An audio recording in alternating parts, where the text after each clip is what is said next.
You see them everywhere. On the back of a dollar bill, on a celebrity's skin, hanging from a rapper's chain, gleaming from the logo of the company you trust every day. The Ankh, the hexagram, the all-seeing eye, the Ouroboros. We see them, but we don't understand them. We've mistaken a blueprint for a brand. We've turned a sacred code into a marketing accessory. But this language was never meant for the masses. It was built by those who sought meaning, those who tried to explain what they could not yet understand. A system so old it survived flood, fire, and empire. An ancient echo hiding in plain sight. And we, the inheritors of that echo, have forgotten how to read it. We look, but we do not see. We display, but we do not decipher. These aren't decorations. They're maps, designed in the eyes of ancient thinkers to describe how they believed the unseen world was ordered.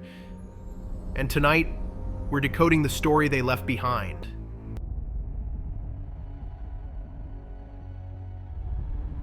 It begins with a circle, a serpent consuming its own tail.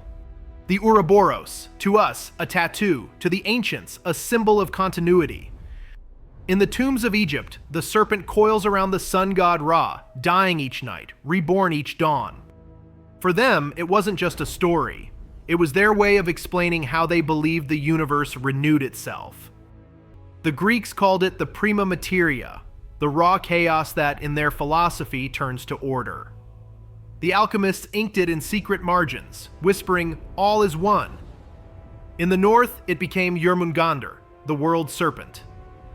When he released his tail, they said, the world would end, only to begin again. Carl Jung later saw in it a mirror of the human mind, the need to face illusions before renewal. We wear it as decoration. They carved it as a warning, because in their view, everything that grows must eventually consume what it once was. Every civilization that ignored this metaphor collapsed, not punished, but undone by imbalance. To them, the Ouroboros didn't destroy. It represented balance. And maybe we've built our own.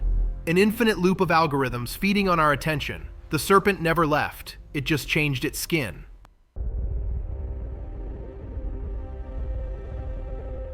If the serpent shows how existence transforms itself, the next symbol reveals how the ancients imagined it was built. Two triangles, one rising, one falling. Heaven and earth, in their eyes, locked in eternal balance. The hexagram. To alchemists, the geometry of the cosmos. To Kabbalists, the map of the soul. Fire rises, water descends, spirit reaches for matter, matter reaches for spirit. They saw this meeting as the birth of everything that exists. Mystics warned that to draw it without understanding was to invite imbalance. Legends later claimed that King Solomon used this seal to command spirits, tales born from humanity's wish to control what it could not understand. In Kabbalah, the hexagram aligned with Tiferet, harmony between divine and human as they perceived it. To carve it was to invite balance, but imbalance, they believed, invited ruin.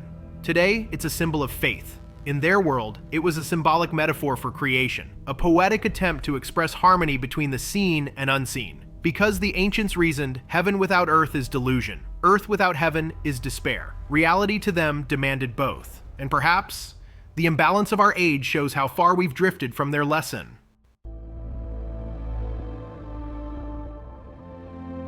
If the hexagram united heaven and earth, the Ankh gave that union breath, a cross crowned with a loop, simple, elegant, alive. To modernize, its fashion. To the Egyptians, it was a sacred emblem. They believed it symbolized divine life being granted, a ritual reflection of their hope for eternal connection. In their worldview, the loop was the womb of creation, the vertical bar, the path of spirit, the crossbar, the horizon where worlds meet.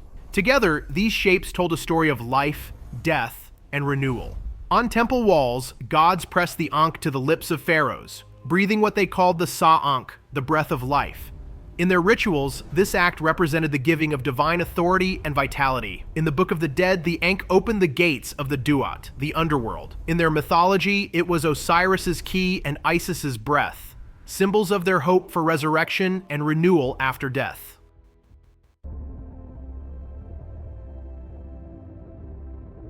To walk between life and death, you need sight, not of the world, but of what lies within. The eye, open, unblinking, watching from the pyramid's peak. We call it the Eye of Providence, But its roots, the ancients said, lay in Egypt, the Eye of Horus, torn in battle, restored by wisdom. When Horus lost his eye fighting Set, god of chaos, the world fell into shadow. When Thoth healed it, balance returned. To them, the eye symbolized healing, protection, and wholeness, order restored after disruption. Painted on boats for safe passage, carved on tombs for protection, etched in gold for kings, it wasn't a watcher, it was a mirror. Centuries later, secret builders placed the same eye above their pyramids, a reminder that nothing built in darkness lasts beneath light. But we twisted it into paranoia. We fear being watched. The ancients feared being blind. To see with this eye, they believed, was to look inward, to face the observer behind the eyes. The eye asks no mercy. It simply asks, when the light reveals everything, will you dare to look?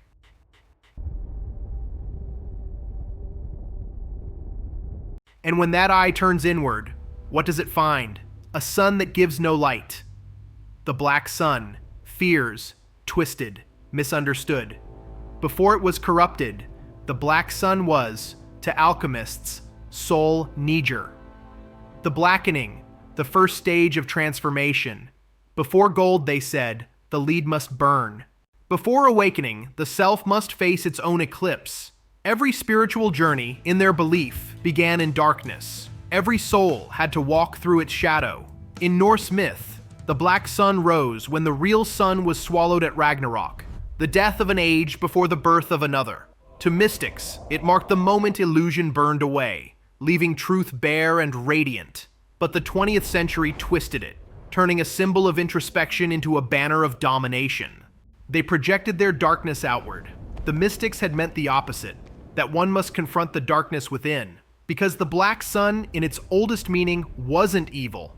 It was a mirror for honesty, the void where false light dies. And in that void, if one stands long enough, something new begins to glow. 5 symbols, 5 mirrors, 1 message. The Ouroboros taught that life renews through change. The hexagram showed that balance is born from tension. The Ankh expressed a longing that death be followed by life. The eye reminded them to seek awareness, and the black sun whispered that truth begins where comfort ends. We've reduced them to trinkets and trends. But they were never meant to decorate. They were meant to provoke thought. The ancients didn't just worship gods, they built mirrors, and in those symbols they saw themselves. Maybe that's why every empire that carved these symbols into stone vanished. Not because they were cursed, but because they lost the balance they claimed to protect. The code was never lost. It was hidden in plain sight, waiting for someone curious enough to read it again. Every time we look at it, it looks back, right, asking if we're ready to understand the worldview they imagined and what we have forgotten. The question isn't whether these symbols still hold power, it's whether we have the courage to face what they reveal.